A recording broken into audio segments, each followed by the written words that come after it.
Silk థ్రెడ్‌తో అందమైన necklace ఎలా తయారు చేయాలో చూపిస్తాను. నేను ఒక గ్రీన్ కలర్ దారం తీసుకున్నాను. ఒక నోట్‌బుక్‌కి ఈ విధంగా 50 టైమ్స్ రొటేట్ చేసుకొని, కట్ చేసి చివర గమ్‌తో స్టిక్ చేసుకున్నాను. ఈ విధంగా 3 సెట్స్ తయారు చేసుకోవాలి విడివిడిగా.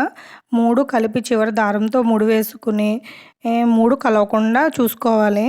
ఈ విధంగా మనం ఒక క్లిప్‌తో ఇలా పెట్టుకుని మనం జడ కింద అల్లుకోవాలి. వీడియో చూడండి. ఈ విధంగా ఫాలో అవ్వండి. ఈ విధంగా చివరి వరకు అల్లుకొని గమ్ముతో స్టిక్ చేసుకోవాలి చివరన. తర్వాత మనం ఒక చివర హుక్‌ని, ఒక చివర రింగ్‌ని అటాచ్ చేసుకొని పెట్టుకోవాలి. తర్వాత ఈ చిన్నవి పూసలనేవి మార్కెట్‌లో దొరుకుతాయి. ఈ పూసలతో మనం ఏ విధంగా స్టిచ్ చేసుకోవాలో చూపిస్తాను. నేను వీడియోలో చూపించిన విధంగా కొద్దిగా గ్యాప్ వచ్చేలా ఈ పూసలని స్టిచ్ చేసుకోవాలి. ఓవరాల్‌గా స్టిచ్ చేసిన తర్వాత నెక్లెస్ అనేది ఇలా ఉంటది. దీనికి మనం ఒక లాకెట్‌ని అటాచ్ చేసుకుందాం. ఈ లాకెట్ అటాచ్ చేసిన తర్వాత చూడండి ఎంత బ్యూటిఫుల్‌గా ఉందో. ఇది నేను పెట్టుకొని చూపిస్తాను. Please subscribe my YouTube channel.